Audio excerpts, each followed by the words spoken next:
Galacticos, how are you? Welcome. 2-2 against Borussia Dortmund at the Bernabeu. The game's over. Couple of things we have to talk about. Some might see it as good news. Some might see it as bad news. I will try to explain why. If you're just joining Galacticos, welcome again. Thank you for being there. We're going to analyze what just happened at the Bernabeu. 2 for Borussia Dortmund, 2 for Real Madrid. In a game that I really liked. I thought it was a very intense football game with a lot of chances, very dynamic. We saw a lot of danger in both boxes. I think as a football fan, it was a very exciting game to watch, and I think that's more than what a lot of people can ask for. Just a beautiful game to watch. It wasn't that dramatic because, let's say, Real Madrid and Borussia were both through to the next round, so it was just a matter of defining who was going to be the first in the group. Now, of course, from the point of view of, the greatness of Real Madrid, it is always necessary and it's always demanded for you to be first. And, if you can't, it's kind of a failure. But the truth is, in this business of the Champions League, being second or first is actually, it can be measured depending on which teams you can face after. So I think it isn't a bad move for Real Madrid to be second. It is true, on the other hand, that it's a game we had under control. It's a game I have the feeling we should have won. We were playing against a great team, a very offensive team that were able to find their chances. They scored 2. They could have scored more. It's true, we could have scored more too. But they could have scored more, and it's not easy to beat Borussia Dortmund at home or away or wherever. But my feeling is that after being 2-0 up, we kind of let the game go, for sure. If it had been the other way around, had we been losing 2-0 and then came back, we would be more excited. But the fact that we were winning 2-0 and we kind of, I wouldn't say, took our foot off the gas, but in a way, and we let them tie the game, it kind of leaves a bad taste in my mouth. But still, I'm going to go back to the point of, is it good or what's better, being first or second of the group? Now, the truth is, being second for Real Madrid, apart from you didn't win the group, the biggest team in the world, it is pragmatically a good thing. Because our 5 possible rivals in the 8 finals, the draw will be on Monday, the UEFA draw with, the match all the teams together, that will be on Monday. Our 5 possible rivals are Arsenal, for me, probably the boogeyman of these 5, Napoli, Monaco, Leicester City, or Juventus. So Arsenal and Juventus, I think, are of course very, let's say, difficult teams to face. But, it's my opinion that if you want to win the Champions League, you have to beat whoever, stands in front of you. And Juventus and Arsenal, they're tough teams, but if you want to win the Champions League, you have to beat them in the 8 finals, in the quarterfinals, semifinals, or in the final. It doesn't really matter. But those are the 5 options. No, I wouldn't mind playing Monaco. I wouldn't mind playing Napoli. And I would really love, my preference would be to play Leicester. I think it'd be a beautiful thing for the competition and for Leicester City, first time in the Champions League. They've done great. They were first in their group.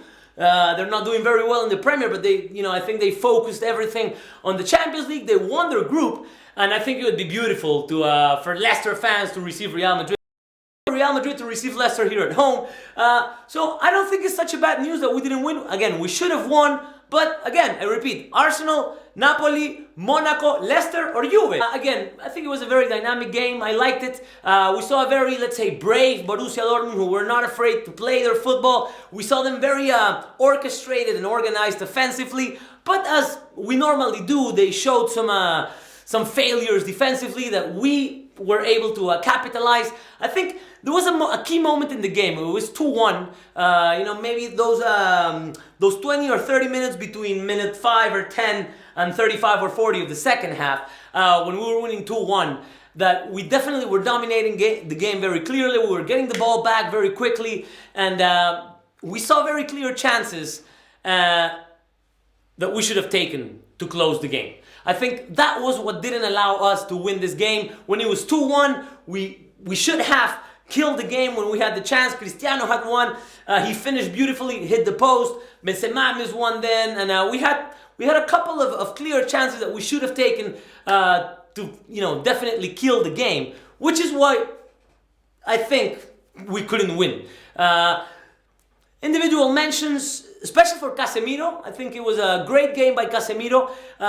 Maybe the last 20 minutes I had the sensation that it was being a bit too long for him. He hadn't played 90 minutes in a while, but I think it was Zidane's intention to have Casemiro for 90 minutes on the pitch, even though the last 15 or 20 kind of seemed like they were becoming very hard for him. But the first hour of Casemiro was brilliant. Again, with the broom, with the Escoba sweeping the midfield, recovering endless or countless balls, and playing great. And I think this will spark a very healthy debate for us, which is, now that Casemiro is back and seems to be in form, or on form, Kovacic or Casemiro, I think all these debates, when the players are performing at their best, are good debates. They're not bad. Now, please, Galacticos, don't go crazy with, now, should Casemiro be started and what's going to happen to Kovacic? I think having everybody match fit is the best thing that can happen to us, and will make Zidane's life easier when he has to make those calls. Also for Benzema, again, I think Benzema and James, I think James played a great game today, and Benzema didn't play a great game, but he scored 2 goals. And, you draw 2-2 and your striker scores 2 goals. It's a good game by your striker. Even though he missed a couple chances, he didn't seem very fit again, very light, very quick. But he moved, I think he moved intelligently. He played a good game. He participated enough in the construction of some of the chances. He scored 2 goals. And, from a number 9, when you can say that, pretty much the rest is just after that. So he scored 2 goals, good game. Ramos and Varane, again, great game by the both of them. Maybe a little bit lazy in the last goal. It was already minute 44 of the second half. Of course, you're tired. And especially if you have to be running after Aubameyang, if you have to be chasing Aubameyang, well, unless you're Aubameyang, very likely you're not gonna catch him. And that's what happened with Ramos, but I don't think it was a mistake. It was just, a part of the game where you have to be chasing Aubameyang. And, naturally, only Varane, that we saw Varane outrunning Aubameyang in a couple chances. I wasn't expecting Sergio Ramos to outrun Aubameyang, so that's fine. In the end, it would have been nice to win. We should have won because we had the game. But, in the end, the 2-2, we're through to the next round, and our possible rivals are not really that scary. So, I'm actually very happy. I saw a good game. I'm happy with the game I saw. And, that's all pretty much I have to say. About Cristiano Ronaldo, I like Cristiano Ronaldo's game. I think he diluted himself a little bit in the second half, had a couple chances, but a very good first half. And I think we're seeing slowly but surely that process of Cristiano participating on the wings a little bit, but him being normally a striker, a number 9, a man in the box. And I like that too. So we're going to go now with Mateo Galacticos in the social corner. We're going to answer some of your questions and see what you guys have to say. And as always, again, before I say it again, thank you for being there. And let's see what you guys have to say. Boyaka shot. So, first of all, let's start with some shout outs. Sorry about my voice, guys. I have a little bit of a cold, but we're hardcore warriors here at the Galacticos. Shout outs to Miguel Flores, Pepe Nacho, Advig Lok, Maria Yureva, Trigger Happy Plus, Ben Ovenden, Frank Baltazar, and we have a pretty good question here from Trigger Happy Plus. He says, Vitaly, what do you think about Real Madrid's mentality? Do you think it's just a mentality of being undefeated, or is it a mentality of winning?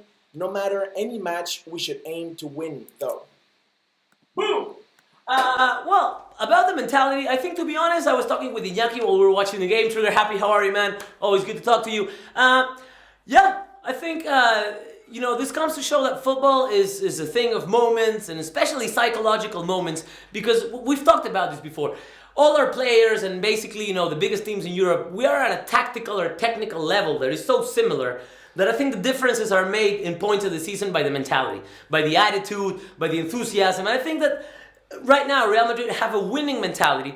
I'm not gonna say that a lot of people were maybe scheming. Real Madrid are. Of course, they're going to say they want to win the game, but are they actually going to play to win the game? I think we did today. I think we should have won the game, and I am not going to blame those 2 goals by Borussia on, let's say, lack of concentration or maybe just allowing them to happen because of the convenience of being second. I think Real Madrid came out, we played beautifully, not the 90 minutes, but we had a very good game. So we dominated Borussia Dortmund for most of the game. And again, I think we should have killed it, and we didn't have enough luck to kill it. But we had the chances, we had the attitude. And I think, as you're saying, yeah, maybe, game after game, it's 34 games already unbeaten. And I think, yeah, definitely this affects the players' mentality. I can't know if this makes them play better or not. But it definitely has a certain thing that charges you with an extra energy. I don't know then if it's useful or not, but I do think right now that Real Madrid are on that winning, strong mentality. Like finally, we're a strong team. We are, we're one of the best teams in Europe, if not the best right now. All right, next round of shout-outs to Rami, Khatib, Naif Ahmed, Bruno Fraga, Advid Glock, I already said your name. Raj Patel, he asks, I'm going to ask you two questions here, Vitaly. One of them is, do you think Marcelo is the person to blame for the draw? Interesting question here. And also, a lot of people are asking, should Isco have played? There's a little bit of a debate going whether it should have been Isco or James. I was pretty happy with James' performance, but again, I'm biased. All right, well, two good questions. Number one, you say, is Marcelo the man to blame? I don't think I see where your question is coming from. I didn't see mistakes by Marcelo in the goals by Borussia, if that's what you're meaning. Actually, the first goal of Borussia, I think it is a little bit of a lack of concentration or focus between Ramos and Varane. But I think, in my opinion, it was Carvajal who lost the mark of the guy that won his back and was able to receive that pass and give it to Aubameyang. I'm not gonna blame Carvajal, but if somebody could have done something more in the first goal, it would have been Carvajal. And then in the second goal, I think Varane and who else was it? Varane and Carvajal were a little bit too slow to close on Reus, because when they had Aubameyang with Ramos in that one-on-one, it was pretty clear that Ramos had all the chances to lose and he lost, because it was a speed test. Between Ramos and Aubameyang, there's not much you can do there. But I think that Carvajal and Varane were a little bit slow in closing Reus, who actually scored the last goal. I don't know if that's what you meant, but I don't think Marcelo is the man to blame for not winning this game, for sure, to answer that question. And Isco or James, I think I was actually very happy to know that James was going to be a starter, because what this tells me is, okay, Isco is in a great form and Isco could have played. But right now, what's happening in Real Madrid is we're receiving a lot of players back. Good news, Kroos was back and Morata was back. Kroos was not supposed to play again until January. And we're seeing Kroos play today. That was good. Morata, Casemiro. So what we're seeing right now is the comeback of a lot of players that were injured. And I think that Zidane is being very smart in managing that. Isco could have played today. And if he had played, I wouldn't have said that he didn't deserve to play. Definitely. Isco is at a great moment. I think between Isco and James, I think Isco has priority right now. But it was a good chance today for Zidane to say, hey, look, don't forget about James. James is an important part of the team. We like James. We want to have James happy, and we want James to play as much as we can.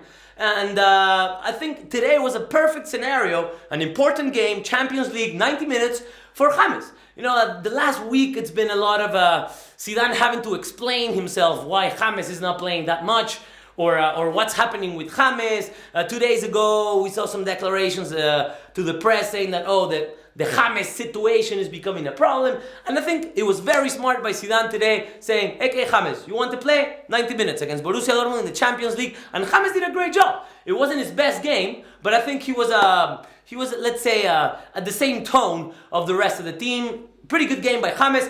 The second goal by Benzema, the header, is a cross by James that is, it's, let's say, worthy to be in a museum, if you can say that. So yeah, I think Isco is ahead of James a little bit, but do I think James should not have played today? Not at all. I think James had to play. He played, and he played very well. All right, to the final round of shout-outs. Obviously, official Nick, big shout-out for you. Drew Stees, Rodrigo Silva, Ben Overdeen, Pixelate. Luis Serna has a pretty good question here, pretty good observation as well. We have almost all the team back. Modric, Casemiro, Kroos. Only Bale is missing. But do you think that we are ready to improve our game and win the 12th? Okay, I see a lot of you guys are always like, can we play better? Yeah, you can always play better, but I think in the line of what you are saying, are we ready to improve our game? I think we're already seeing that. I don't think we're at a point right now where we are still saying like, oh, we played to nothing, we don't know what we're doing, and we're miraculously winning. I think that improvement of our game that you talk about is already happening, and we're seeing it. We saw it in the Calderon, we saw it in the Camp Nou, and we saw it today. We saw a very good Real Madrid. I think little by little we're settling down as a very strong team with clear ideas and a very difficult team to beat. So I'm very happy. Like as you say, we have all our team back. Only Bale is out, which is kind of ironic because I think at the point when Bale fell injured, he was being the most relevant player. And now we don't have that player, but we have the rest of the team. And I think, that's my answer. That improvement you talk about, I think it's already happening and it's already, let's say, evident. And we're all seeing it. And I am enjoying it. All right, guys, we're going to wrap this up. So we're going to send some final shout-outs here to Jose Ignacio Cerezo Arias, to Edvig Lok, Ala Montalvo, Trigger Happy Plus, Luis Serna, 245 Greg, Miguel Flores, Karim Caraz, Luis Serna, Jose Ignacio Cerezo, Pixelate, The Gaming Flash, TGF, and all of you Galacticos, as always, thank you for being there. It's always a pleasure, and have a good night, or evening, or day, whatever it is, wherever you are, and I will see you tomorrow.